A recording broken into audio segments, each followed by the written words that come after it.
Hello, I'm sitting here with Serhat Metin at Online Newspaper in London. We're going to do an interview today about Serhat's experiences in acting. Yep. Okay.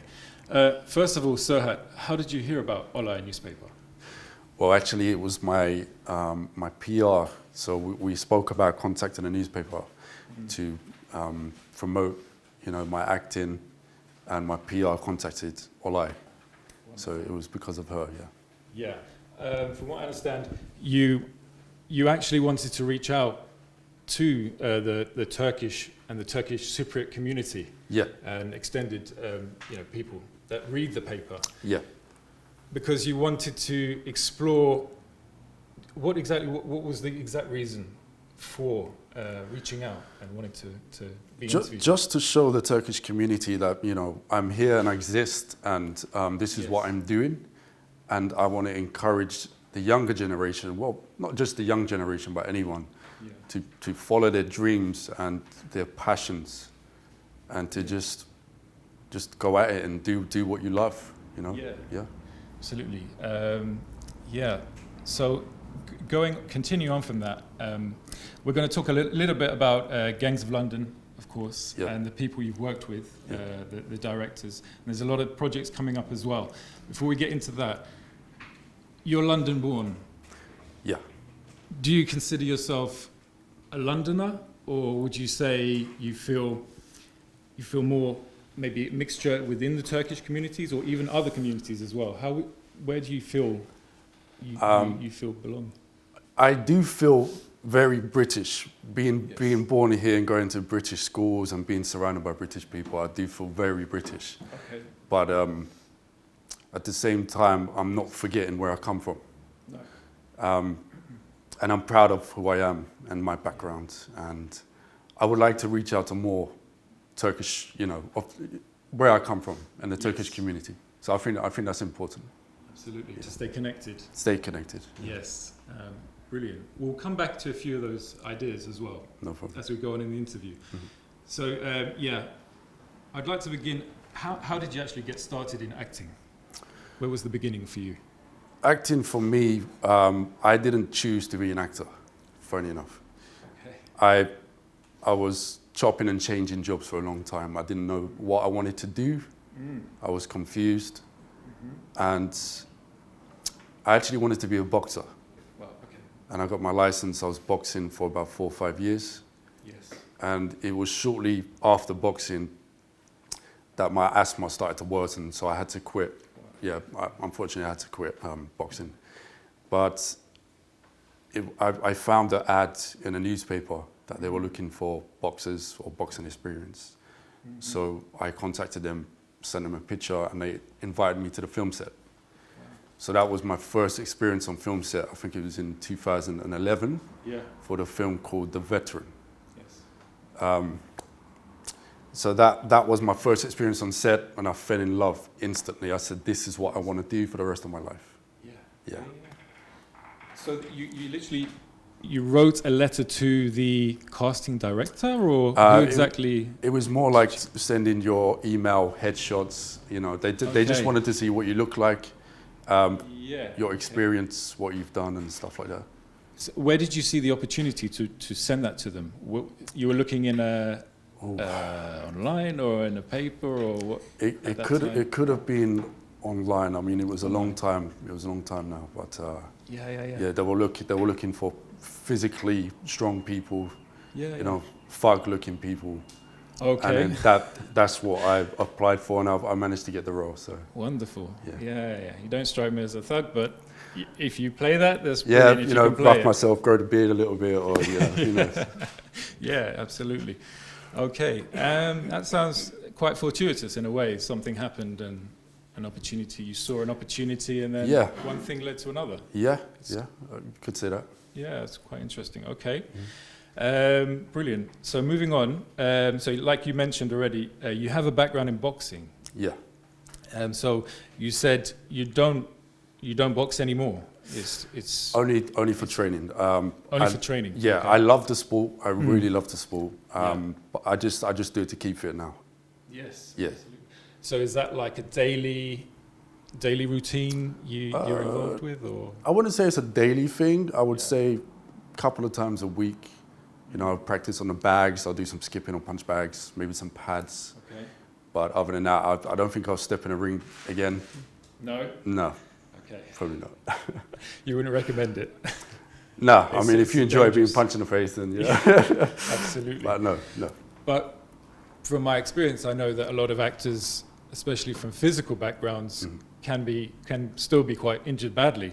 Have you had any injuries from boxing? No, from working in film. From working in film? Yes, as an actor.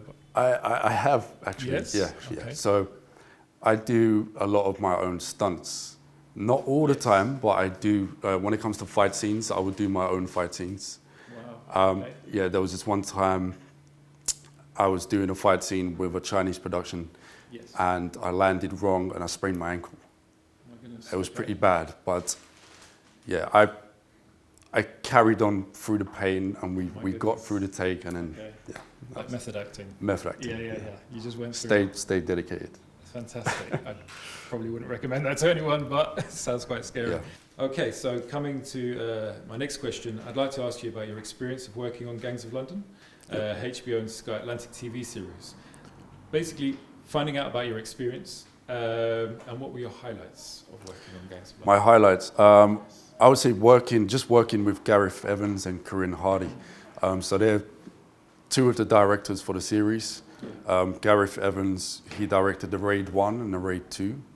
Yes. Action films, if you know about Gareth, he loves his action. Okay, yes. And then Corinne Hardy does horror. Right. So he directed The Nun, I believe, and Apostle. Yes. Just working with them closely on my scenes, and also a stunt coordinator, Jude Poyer. So I worked with Jude Poyer on a Chinese TV series in the past. Right. And that's where we first met.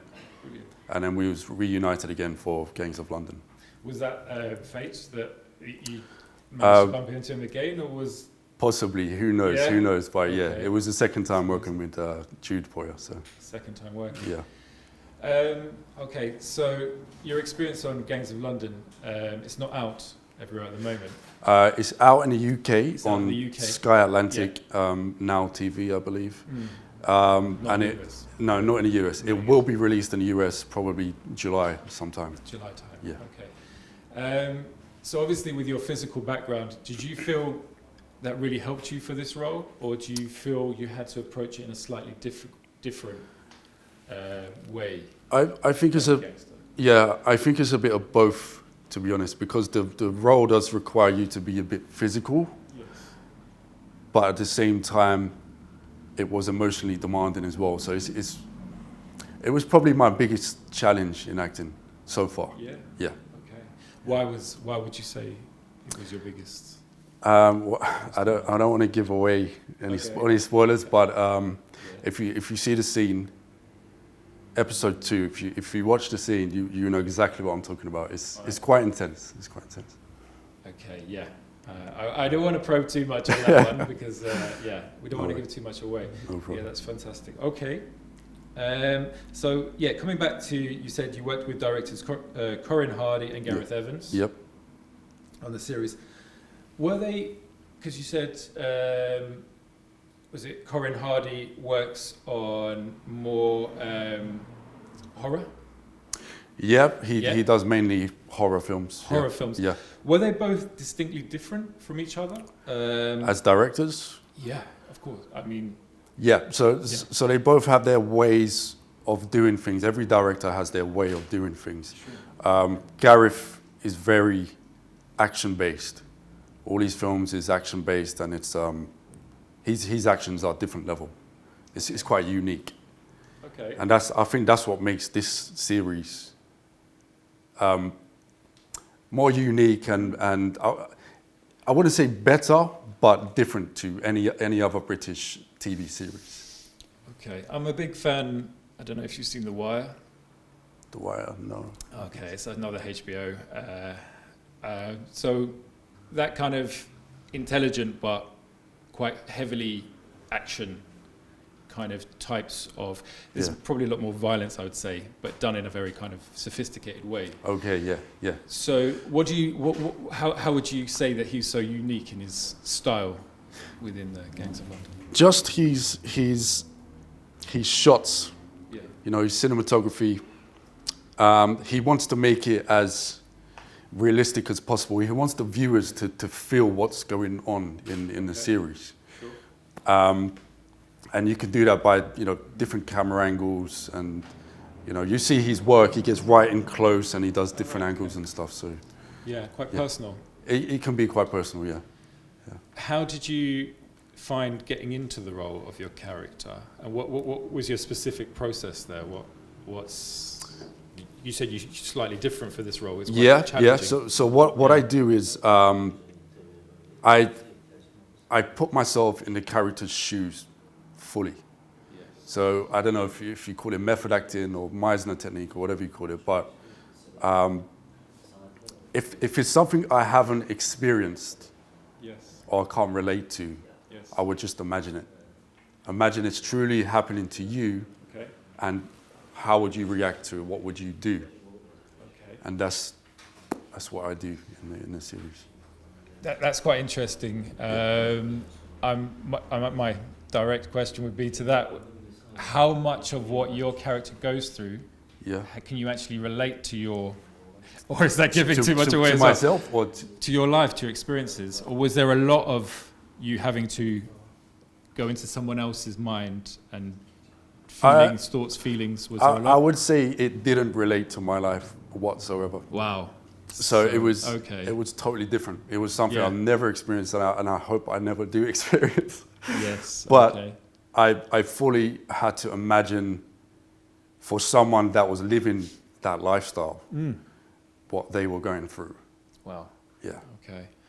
Did you come out changed from the whole experience, or was it's quite a cathartic I know that it was emotionally draining. Yeah. After we done one of the scenes with Corinne, and we done the scenes like 20 times, 20 takes, and over again. It was after we finished, I was drained. I was exhausted. Yeah, but that's acting for you. So yeah. Not everyone can do it. Yeah. Okay, so coming to my next questions. You trained at the British Action Academy.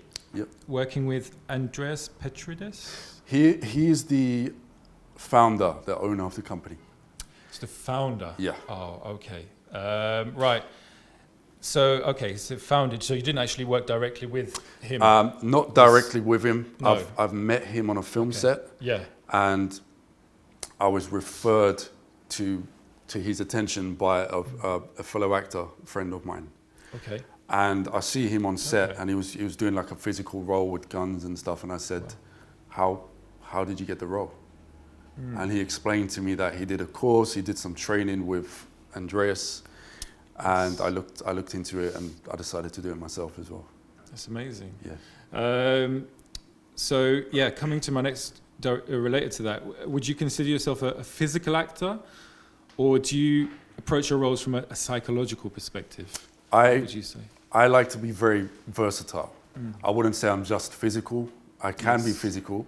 Yes. I do a lot of my own stunts and stuff as well. Yes. But I can do a lot of the emotional side of acting as well. Yes. So whether that's been crazy or romantic or whatever it is, I can do that as well. And that's that's the amazing thing about acting. Yeah. So Absolutely. Yeah. That's wonderful. So coming from, obviously from London, and having ethnic background as well, what would your advice be for any of the Turkish Cypriot community, or anyone listening to this interview who's interested in becoming an actor? Where would be a good place to start? I would say it's not easy to know what you want to be or what you want to do in life. It's quite hard, but just you have to follow your heart. Don't think about the money. Don't chase the money, because money is unlimited. You can never get enough money, you know. And you'll be chasing it for your whole life. but you'll never be happy. So if you follow your heart, you follow your passion, find the things that you love, and you that's going to wake you up in the mornings, the money will come after that, you know? Yeah. So if you find something that you love that will get you up in the mornings, stick to it, do it well, and then the money will come from that, and you can make a living from it. Whatever it may be, acting, you know, being a doctor, pilot, wherever it is. Yeah. I mean, it's difficult because a lot of actors have to go through maybe years of not finding work or getting that big break, so to speak. Yeah. So belief is a big thing. Yeah, with acting, you have to be able to take a lot of rejection. You know, you might audition for 50 roles, you might get one job, if you're lucky. You know, so I get sent auditions all the time. You work on a script, you do your audition, and yeah. So coming back to your experiences in Gangs of London, I understand you don't speak Turkish fluently, although you understand certain elements of it, and maybe reading as well. Yeah. But for your role, your character speaks Turkish. Yeah, so when I received the script, it was written in 2 parts. So it was written in English and it was written in Turkish. Yeah. With the Turkish, I knew I was going to struggle with it, you know, because I don't speak fluent in Turkish. Luckily, I had my mum and dad to help me with the script. And I showed them the script and I said, you know, how would I say these lines? So we recorded it, went over it, and you know, did it over and over again. Then I was able, you know, with time, I was able to speak Turkish in the series. So, yeah. First of all, they went on set with you, or behind the scenes? No. They were in London. Yeah. In London, but it was all recorded on my phone, and it was written in Turkish as well. So just playing it back, listening to it, that helped me a lot. Yeah. And it's happened with another film project as well. Really? What, Turkish? I spoke Turkish in a film which is coming out. It's in post-production, but I speak Turkish, and my mum helped me with the lines as well. Amazing. I bet your parents were quite proud of you to be using Turkish in a film. And yeah, absolutely. I mean, helping their son perform is like, you know, any way they can help. So. Are you both, your parents, big fans of all the films? And I was going to say films in general, but yeah, I hope so. I hope to think so. But with Gangs of London, they watched my role, they watched my scenes, and it was a bit intense for them, I would say. Yeah. Okay, so in terms of your future plans, are there any actors or directors you'd specifically like to work with within the industry? Oh man. As many as possible. I love to work with different people, different projects. I would love to work with Gareth and Corinne again. I love the way they work. I love their projects. Just maybe Turkish. I would love to work with Turkish community, Turkish TV. Yeah, my mum and dad watched the Dizi. What is it called? Kuruluş Osman. With the training that I've had with the British Action Academy, I could use that in a TV series like Kuruluş Osman or The Witcher, you know, because I've been trained in sword fighting, swords and shields, weapons. So yeah, I could use this on such TV shows. In a way, the whole physicality and the training you've had kind of nicely links you between both worlds of the Turkish and maybe the Western film industries. Yeah, absolutely. And it gives you kind of a road to go between both. Yeah, I would actually love to be in between. I would like to do some projects with Turkey, with USA, with UK. Yes. You know, I wouldn't say no to a job. No, I don't think so. Okay. Comedy, I would. Theatre. I actually, when I did training, so I went to Los Angeles in February, and I trained with an acting coach called Bernard Hiller, and for my class, we did a comedy piece. So, and that was probably the first time that I've ever done comedy. Yeah, and it was totally different to anything I've ever done before. Yeah. Yeah. Do you feel that there's a big difference between maybe the West and the East type style of films? And do you think they come in more closer together, or do you think that there's certain differences will probably never be the same? I think their styles are very different. The way they do things is very different. Yeah. I haven't experienced a full Turkish production yet. Everything I've done is kind of British, American, and just the one time I did the Chinese production as well. Yeah, absolutely. Yeah. Yeah. Okay. Yeah. So no full scale Turkish. No full scale hopefully Turkish. In the future, Yeah, maybe. hopefully I would one like to do some. Yeah. Brilliant. Coming back to languages. Yep. Obviously, for Gangs of London, your parents helped you to speak the Turkish on the show. Yeah. How exposed were you to maybe the language, also the culture at a young age? And do you feel like it did stay with you through your growing up years? Well, mostly my parents spoke English in the house because they were learning English as well. Well, my father came when he was 16 years old. Wow. So he was studying English and he was speaking English as much as he can. Yeah. My mom, she come here when she was 2 years old, maybe. So her English was pretty good. Was that in the 60s, was it? 60s, 70s? 60s or 70s, they both migrated to this country. Yes. Yeah. With the Turkish, I grew up, I heard Turkish from my grandparents mainly, but they wasn't always around. So that's kind of like the only time I heard it. Wow. So yeah, that's kind of why I don't speak Turkish fluently. Did your parents never communicate with each other in Turkish? They did, not all the time. Not all the time. Not all the time. So now you're kind of rediscovering it in a way in your later years. Would you say that maybe it's a good thing for young people to learn at a younger age? Or? Absolutely. Yeah. I have regrets now. Like I wish I speak Turkish fluently. Yeah. You know, because not only do I want to speak with my grandparents and have a proper conversation with them, I've also missed out on some roles, some acting roles, by not speaking fluent in Turkish. Of course, yeah. You know, because they would give me a script in English, and they would say, "Can you do this in Turkish?" And it's on the spot. So that's when I struggle. Wow. You know, but if it's in Turkish and they give me a bit of time, You know, I can work on it and I can do it. But if it's on the spot and it's like, you know, speak Turkish, it's like, it's a bit of a struggle. Yeah, it's difficult. Yeah, because I didn't. I know a little bit of Turkish. I have Turkish Cypriot background myself. I'm only half Turkish Cypriot. Okay. I normally find, unless you've learnt a language at a very young age, it's going to be a lot harder maybe when you grow up. Yeah. Unless you go and live there, maybe. Yeah, that's what I feel.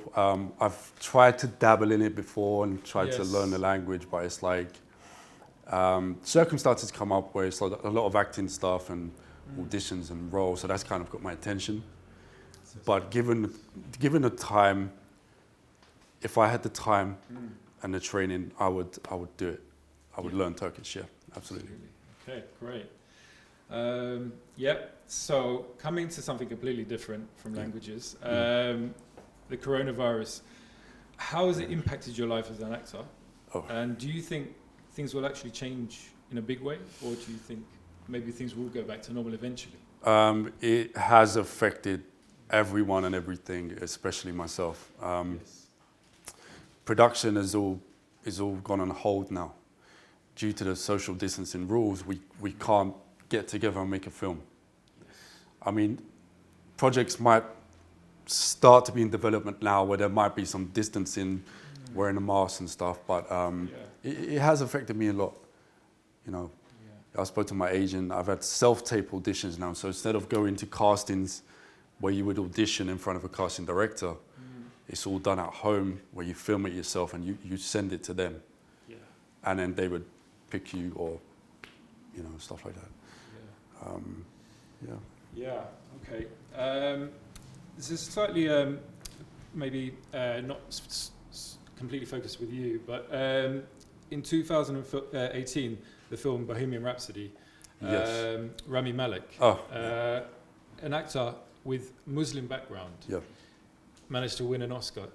How important is it that people of all ethnic diversity are represented in this industry, in terms of your opinion? I think it's really important. And that was the first time I've ever seen a Muslim actor get an award. And that was a big thing for me. When I see that, that inspired me, that gave me more hope, and it just made me more hungry to follow my dreams. So I take my hat off to Rami Malek, great actor. Yeah, and congrats on winning the award. Incredible. Absolutely. What a performance. It's been a long time, obviously, for a Muslim to win such a huge, you know, even other communities as well. It took a long time, but this is exceptionally long, I think, for how many people of Muslim backgrounds have been in the film industries. Yeah. It's about time. Yeah, it's about time. And I hear that you may wish to go to America at some stage in the future. I would love to. I would love to go to America to work in the States. I've been to Los Angeles. I love it out there. I would love to move over there, get an agent, and start working out there permanently. Yeah. So both Original Gangster and Blood Choke Retribution. Yep. Your upcoming projects have been completed. Yeah. So we're yet to see them, I believe, since completed. I hope so. Yeah. With Blood Choke Retribution, yes. I'm speaking to the production team, and they're not quite sure what they're going to do with it yet. Right. With Original Gangster, it's in post-production. I believe that will be released soon, so you will see that one. Yeah. Brilliant. Okay. Yeah. And in Blood Choke, I do all my own fight scenes, as well as the acting as well. Yeah. No injuries this time. No injuries this time. Fantastic. Yeah. Okay, good to know. But you also have other projects in the firing line, pre-production, post-production, from what I understand. Yeah. Serhat, we've spoken a little bit about your journey in acting. You've been in the profession almost 10 years now. So obviously, starting off, maybe you didn't imagine, you know, all these roles would come. There was a certain point where it didn't feel so real. But in 2017, you got to work on The Mummy with Tom Cruise and Russell Crowe, I believe. Yeah, that's right. Yeah. Please tell me more about that and any interesting experiences you might have had. So, production contacted me. They wanted me to double one actor called Marwan Kanzari. So, I look quite similar to him, height, looks, stuff. And they brought me in, and production approved. They said, yep, you know, they look similar. You can do a scene with Tom Cruise and Russell Crowe. So I'm on set now. Big deal, huge deal. Yeah, I've never acted with top celebs like this before, you know. No. So I may have been a little bit nervous, but but I stayed professional at all times, of course. But it was just my experience on set. It was quite embarrassing, I would say. Okay, maybe a little bit. Tell us more. Well, they gave me the script on the day. They gave me the script. Tom Cruise, Russell Crowe is in front of me, and they're quite far, and they've got a microphone picking up their sound. Right. So they don't need to talk very loud at all. Okay. They just need to speak quietly and softly. Yeah. And I remember it was a very hot day, so where I was standing, there was this big extractor fan, you know, keeping us cool, and it was very noisy. So now while the scene is going on and the director's filming, I can't hear a word they're saying. Okay. So I don't know when to come in. Yeah. So now it's like I'm panicking now. So I'm just looking, you know, like, you know, and they say their lines, and I'm waiting for like a pause or a reaction for me to come in. And then they just both turn around and look at me. And I was just like, do I say my line or do I explain the situation that the fan, because it's just going to happen again. So I said, look, I'm really sorry, Tom, Russell. Okay. The fan is really loud. I can't hear you. Yeah. And they just look at each other and then look at the director, and I'm just like, you know, this is the worst thing that can happen to you as an actor. You know, for an upcoming actor, you don't want this type of things to happen to you, but it happened to me. So palms are sweating, everything. I'm just like, oh my God. And the director apologizes and said, look, Serhat, I'll cue you in. Don't worry about it. I was like, thank you. Okay. So we go again. And director cues me in. I say my lines and everything was fine. So yeah, it was a relief. And Tom and Russell are lovely. Like they come up to me after, they shook my hand. You know, they said great job, and you know, like they encouraged me as well. So they gave you. I had a good experience. Yeah. Oh, that's amazing. Yeah. Oh wow. I'd be intrigued to know what would have happened if you tried to say your lines. It's probably best to be honest in that situation. Yeah, I mean, if I said my lines, it would have happened the take after that, and then the take after that, and then they would have fallen. It would have got a lot worse. Is there something wrong with this guy? Yeah. So that's why I said, look, it's probably best I mention it and then just get it over and done with. I think that's quite a brave story, as well as being a funny one. Yeah, I think that. I would say so. Yeah, well done for that. Okay, fantastic.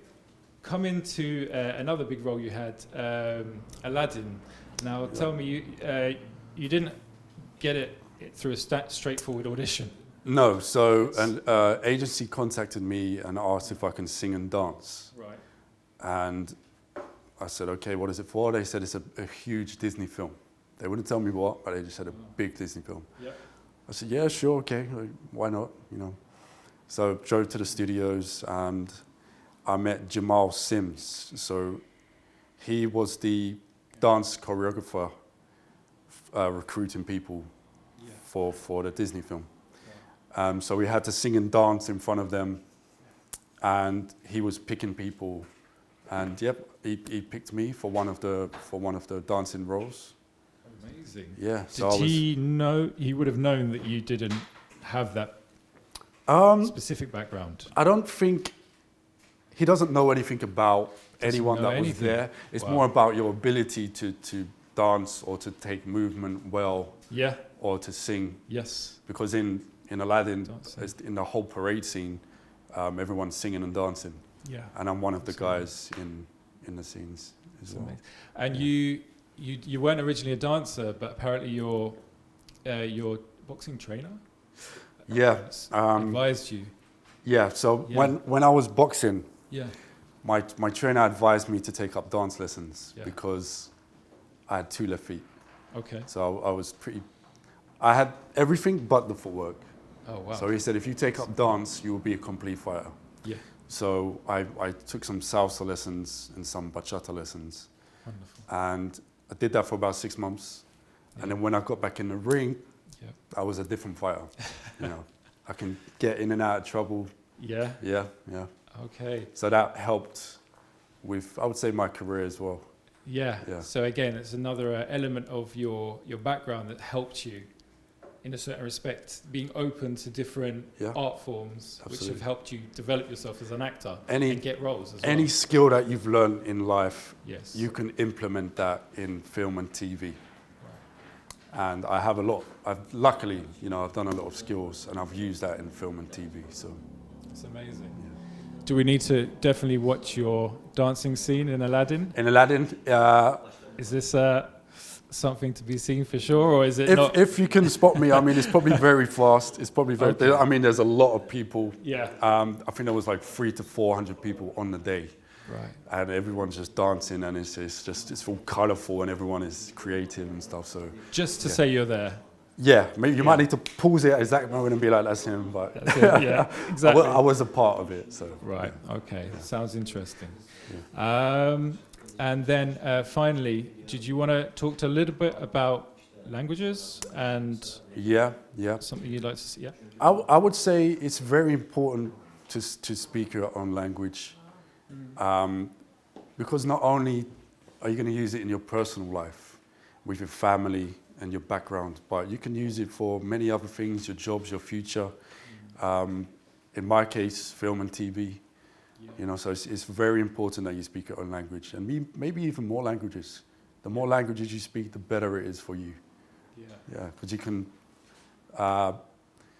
speak with different people, different cultures. You go holiday, you know, you speak their language. you can connect with them. So yeah. Do you think it's kind of dying that people are actually trying to learn more languages or trying to retain their own language or cultural element as well? Do you think that maybe people coming to London or maybe first, second generation Turkish Cypriot people are maybe losing some of maybe the language, and is that also with the culture as well, do you think, or do you think I think so. Maybe I could be wrong, but it just seems maybe the younger generation is a little bit laid back with these things, you know. Like I was fortunate enough to do boxing, which taught me discipline. Yeah. A very important thing to have, because without discipline, you wouldn't be able to do anything consistently. So when I did boxing, it taught me discipline, and with the discipline, I implemented that in film and TV. Yeah. And I managed to stay on my course and just not give up, basically. Yeah. So. Okay. Finally, where did you train? Where was the boxing training? Elms Lane was the boxing club. Yeah. My trainer was Tom. He passed away, unfortunately, but. He was one of the best trainers I've had. I've gone to different boxing schools before, and none of them told me about my footwork. Okay. It was only until I went to him that he fully trained me and made me like a complete fighter. So, yeah. But it was just unfortunate that I had the asthma, because I guess if I didn't have the asthma, I probably would have had a career in boxing. Yeah. I love the sport too much. Yeah.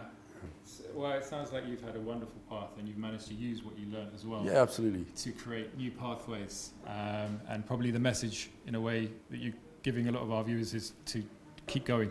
And keep going. And don't stop believing. Don't stop believing. Follow your dreams. Yeah. Have discipline. And just enjoy it. Just enjoy the process. Yeah. Can you tell us where we can find or see your work next? Well, I have a website, serhatmetin.com. If you follow me on my website, you will see latest news, upcoming stuff, and I will share with you guys what's coming up if I can do so. Sometimes you sign NDAs where you can't speak about upcoming projects or stuff like that, but whatever I can let you know about, I would definitely let you know. Okay, wonderful. I'll be watching. All right. Of that. Thank you. Okay, thank you very much. Serhat Metin. Thank you. Nice to meet you. Pleasure to be on the show. Thank you, guys. Great to have you here. Thanks, man.